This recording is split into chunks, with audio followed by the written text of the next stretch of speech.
Kính chào quý vị đến với kênh Nghiên cứu Chánh Pháp. Kính thưa quý vị, hôm trước chúng ta giải những câu ông Trạng Trình tiên tri về thời kỳ Trịnh Nguyễn phân tranh và nhà Tây Sơn, thấy rất đúng chính xác với lịch sử. Hôm nay chúng ta giải tiếp theo ông Trạng Trình tiên tri về nhà Nguyễn, xem có đúng với lịch sử không nhé.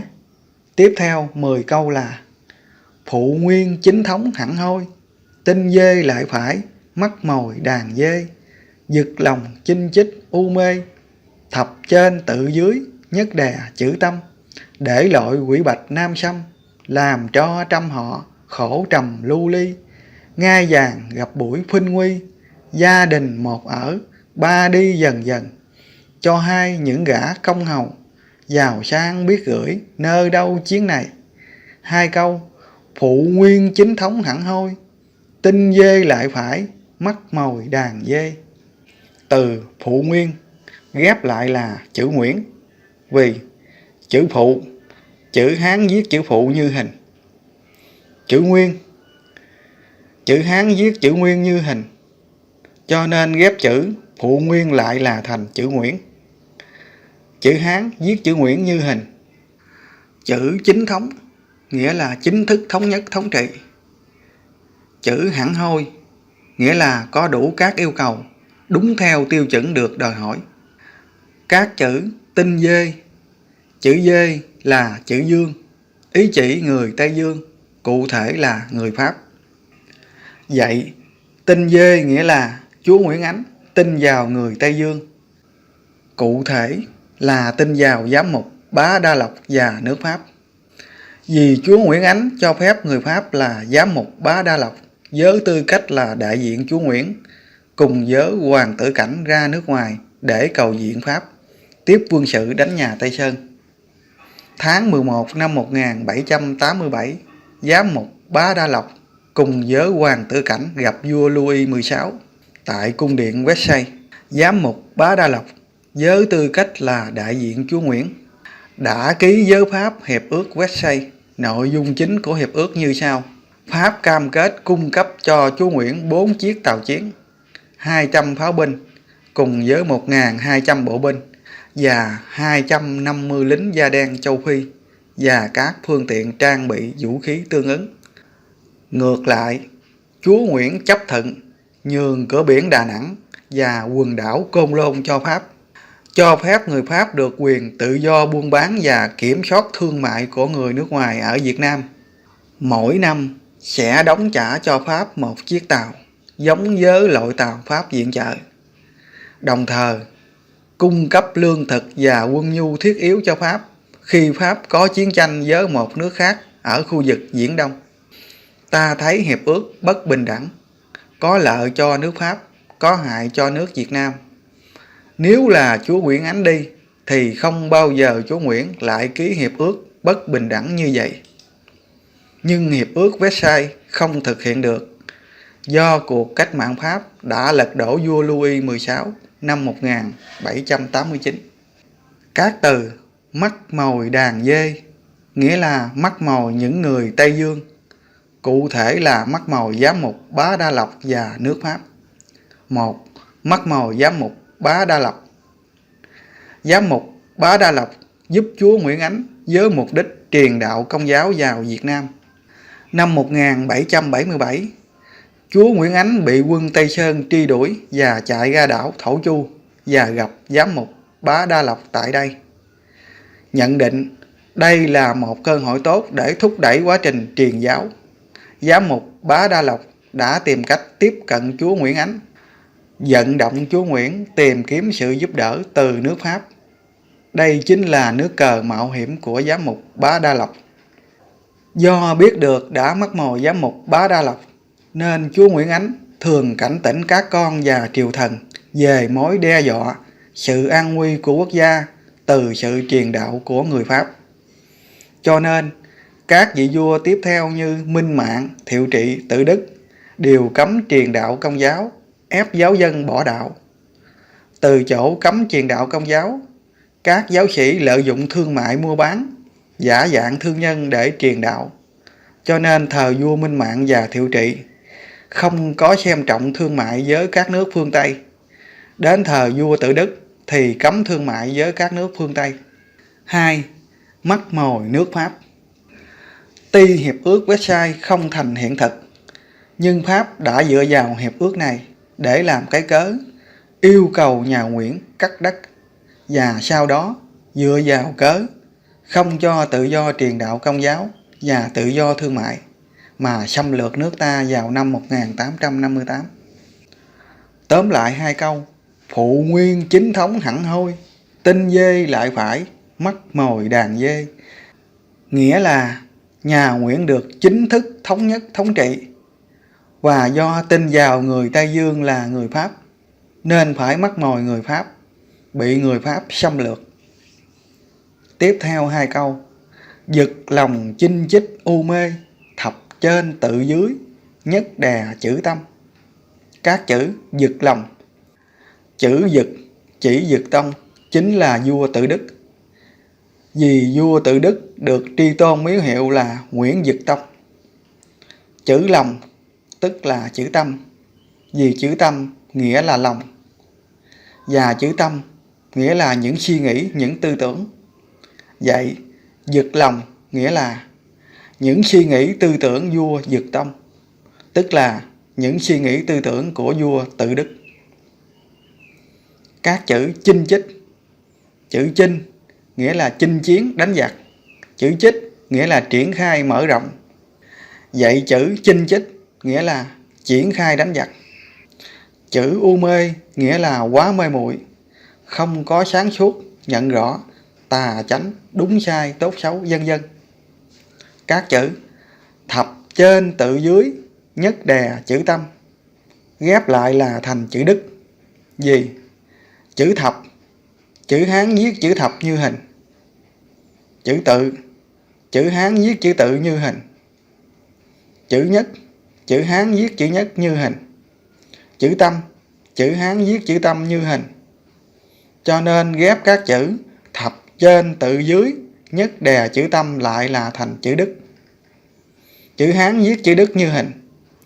Câu trên cho biết là vua Giật Tông, câu dưới cho biết tên vua Giật Tông là Đức, vậy chính là vua Tự Đức.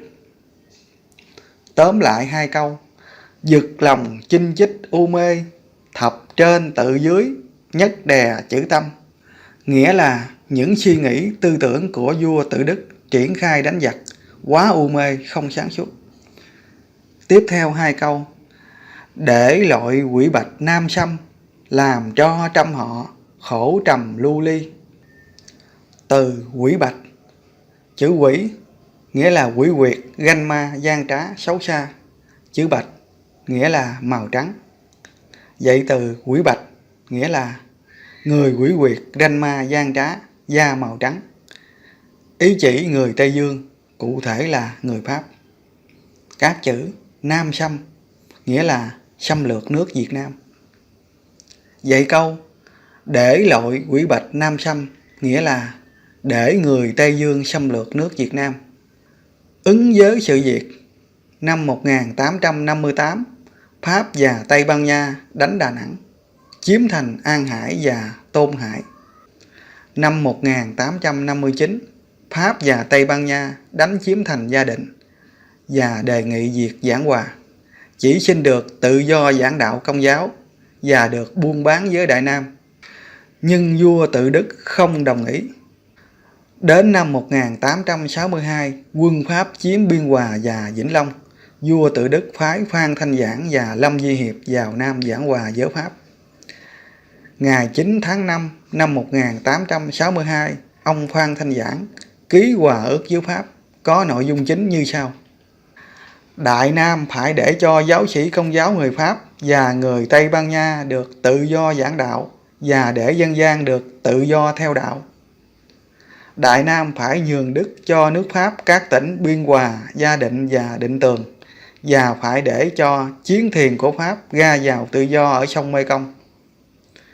Từ nay về sau, hòa bình sẽ được mãi mãi thiết lập. Nhưng Pháp đã bội tính. Năm 1867, Pháp đánh chiếm 3 tỉnh còn lại của Nam Kỳ là Vĩnh Long, An Giang và Hà Tiên. Vậy toàn bộ Nam Kỳ thuộc về Pháp. Năm 1873, Pháp đánh chiếm 4 tỉnh miền Bắc là Hà Nội, Nam Định, Ninh Bình và Hải Dương. Khi ấy, có Lưu Vĩnh Phúc là đầu đảng của quân cờ đen về hàng triều đình Quế. Vua Tự Đức phong cho chức đề đốc để đánh quân Pháp.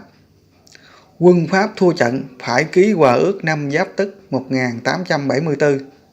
Trong đó, triều đình Quế công nhận cả miền Nam là thuộc về Pháp, và Pháp phải trả lại 4 tỉnh miền Bắc là Hà Nội, Nam Định, Ninh Bình, Hải Dương, và bồi thường cho Đại Nam bằng tàu bè và súng ống. Năm 1882, quân Pháp lại đánh chiếm Hà Nội, và sau đó tháng 5 năm 1883 bị thua trận với quân cờ đen của Lưu Vĩnh Phúc.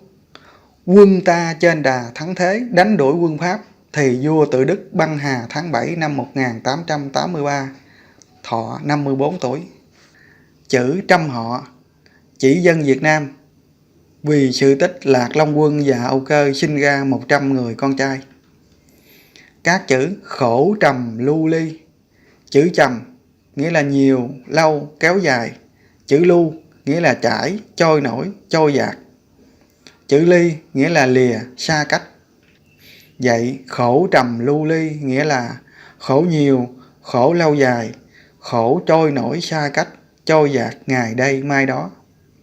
Tóm lại 4 câu: giật lòng chinh chích u mê, thập trên tự dưới, nhất đè chữ tâm, để loại quỷ bạch nam xâm, làm cho trăm họ khổ trầm lưu ly. Nghĩa là những suy nghĩ tư tưởng của vua Tự Đức triển khai đánh giặc quá u mê, không sáng suốt, để cho người Pháp xâm lược nước Việt Nam, làm cho dân Việt Nam khổ nhiều, khổ lâu dài, khổ trôi nổi. Ta thấy ông Trạng Trình tiên tri nhận xét vua Tự Đức u mê cũng đúng với những lời của vua Tự Đức tự nhận xét về bản thân mình. Ở Kim Lăng, vua Tự Đức tự dựng một tấm bia, tự trách mình quá u mê, không sáng suốt, để cho người Pháp xâm lược như sau: ngu mà mong yên ổn, mờ tối không lo phòng bị từ khi việc chưa phát. Tôi hai tướng giỏi cũng đã rơi rụng quá nữa, không ai nhắc nhở lời dạy của vua cha về việc đề phòng mặt biển, để giúp ta tránh khỏi chỗ lỗi lầm.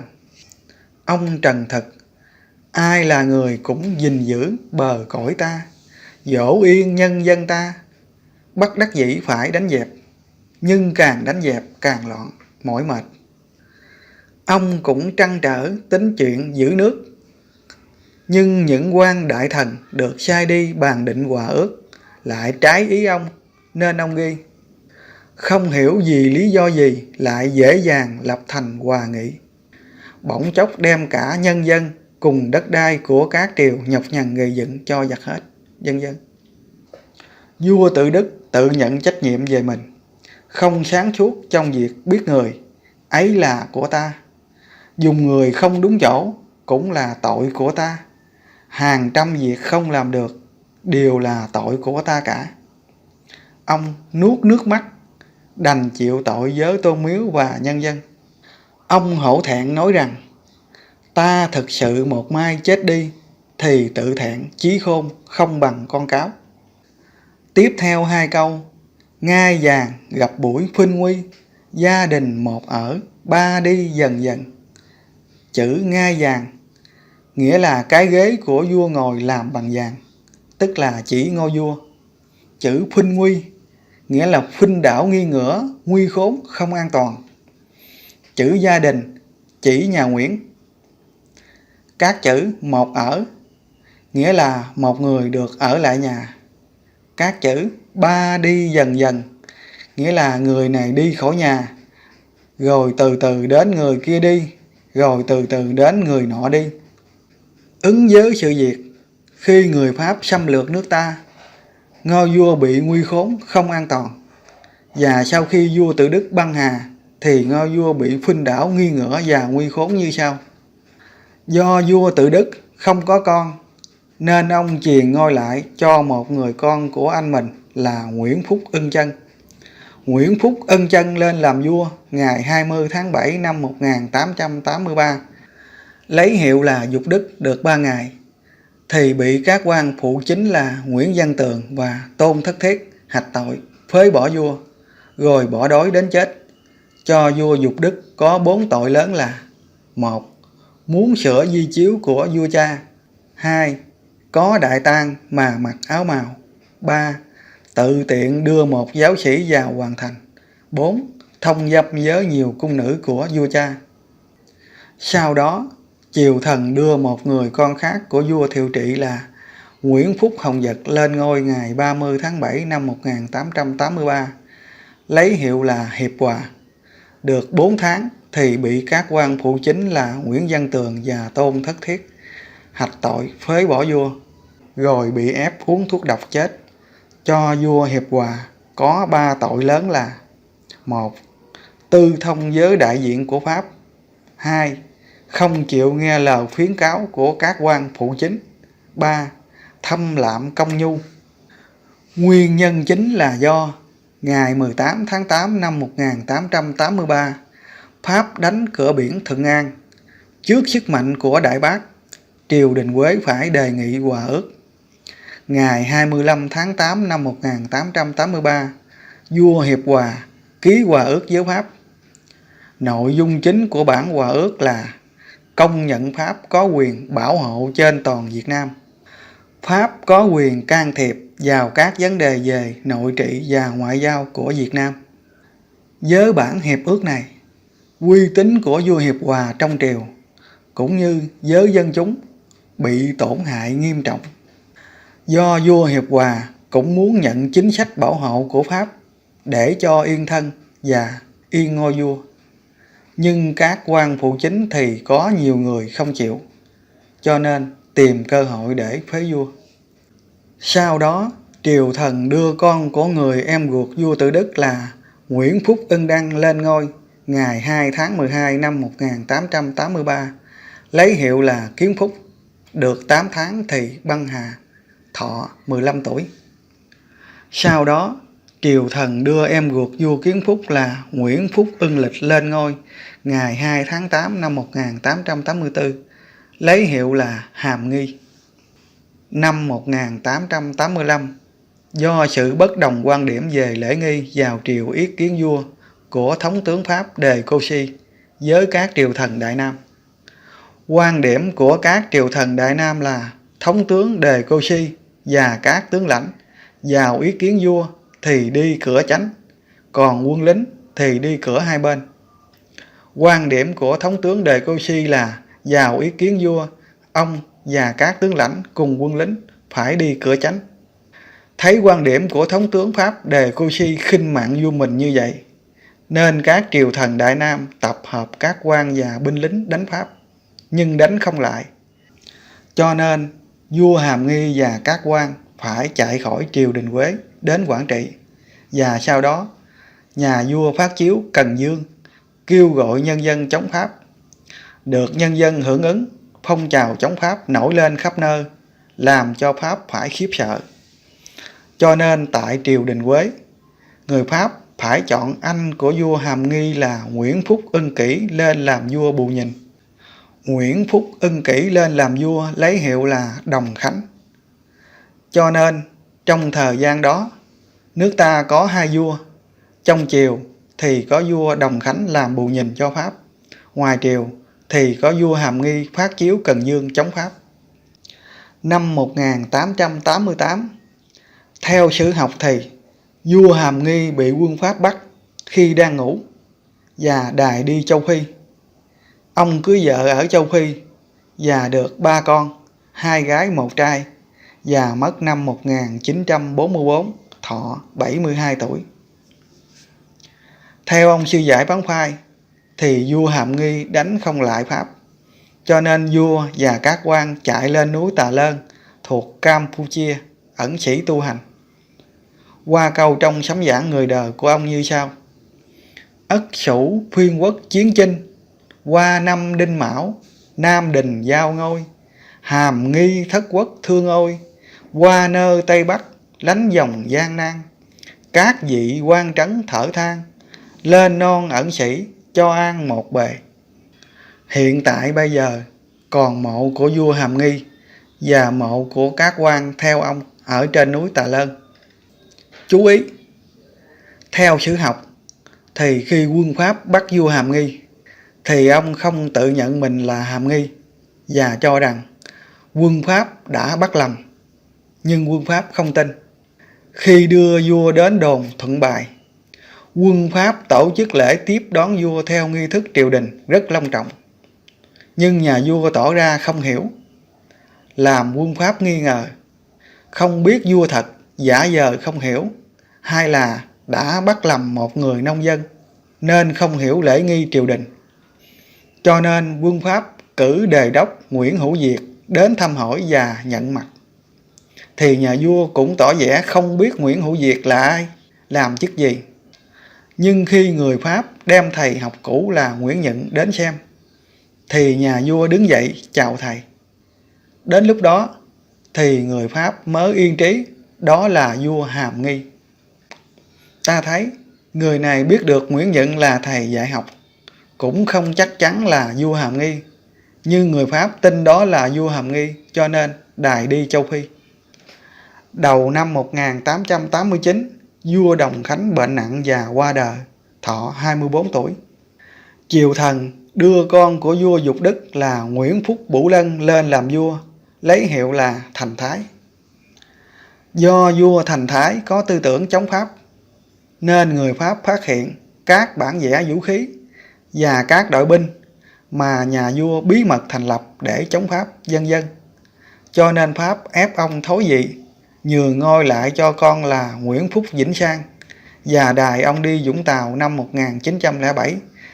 Đến năm 1916, ông bị đày ra đảo Réunion của Pháp. Năm 1907, Nguyễn Phúc Vĩnh Sang lên nối ngôi, lấy hiệu là Di Tân.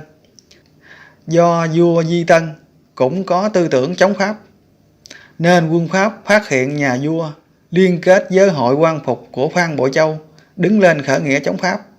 Cho nên Pháp ép ông thối vị năm 1916 và đày ra đảo Réunion cùng với vua cha là Thành Thái, và đưa con vua Đồng Khánh là Nguyễn Phúc Bủ Đảo lên ngôi, lấy hiệu là Khải Định. Do vua cha là Đồng Khánh có tư tưởng thân Pháp, được người Pháp dựng lên làm vua bù nhìn, cho nên vua Khải Định cũng có tư tưởng thân Pháp. Dưới thời vua Khải Định, triều đình Quế không có xích mích với Pháp, mọi việc đều do Pháp định đoạt. Đến năm 1925 thì vua Khải Định bị bệnh nặng và qua đời, và con là Nguyễn Phúc Vĩnh Thị lên nối ngôi, lấy hiệu là Bảo Đại. Đến thời vua Bảo Đại thì cáo chung, vua Bảo Đại báo cáo kết thúc nhà Nguyễn năm 1945. Như vậy, theo lịch sử trên thì Sấm Trạng ứng với câu gia đình một ở, ba đi dần dần, tức là vua Hàm Nghi chạy sang núi Tà Lơn, Campuchia, vua Thành Thái và Di Tân bị đày sang đảo Réunion của Pháp, còn vua Khải Định thì được ở lại. Tiếp theo hai câu: cho hai những gã công hầu, giàu sang biết gửi nơi đâu chuyến này. Nghĩa là ông chặn trình nhắn gửi cho những gã công hầu, những người làm quan lớn biết trước. Các ông không quan tâm lo cho dân cho nước, mà chỉ lo giàu sang cho riêng mình. Đến khi đất nước bị Pháp xâm lược, tài sản tiền của nhiều quá, biết cất gửi nơi đâu cho khỏi tay người Pháp tịch thu dơ vét. Tóm lại 10 câu: phụ nguyên chính thống hẳn hôi, tinh dê lại phải mắc mồi đàn dê, giật lòng chinh chích u mê, thập trên tự dưới nhất đè chữ tâm, để lội quỷ bạch nam xâm, làm cho trăm họ khổ trầm lưu ly, ngai vàng gặp buổi phinh nguy, gia đình một ở, ba đi dần dần, cho hai những gã công hầu, giàu sang biết gửi nơi đâu chuyến này. Nghĩa là nhà Nguyễn được chính thức thống nhất thống trị, và do tin vào người Tây Dương là người Pháp, nên phải mắc mồi người Pháp, bị người Pháp xâm lược. Do những suy nghĩ tư tưởng của vua Tự Đức triển khai đánh giặc quá u mê, không sáng suốt, để cho người Pháp xâm lược nước Việt Nam, làm cho dân Việt Nam khổ nhiều, khổ lâu dài, khổ trôi nổi. Và cũng từ đó ngôi vua bị khuynh đảo nguy khốn, không an toàn, làm cho 3 người phải lần lượt từ từ ra đi khỏi đất nước và một người được ở lại. Cho nên ông Chặn Trình nhắn gửi cho những gã công hầu, những người làm quan lớn biết trước: các ông không quan tâm lo cho dân cho nước, mà chỉ lo giàu sang cho riêng mình. Đến khi đất nước bị Pháp xâm lược, tài sản tiền của nhiều quá, biết cất gửi nơi đâu cho khỏi tay người Pháp tịch thu dơ dét. Ta thấy ông Trạng Trình tiên tri rất chính xác, đúng 100%, so với thực tế lịch sử xảy ra thì giống nhau, không có khác.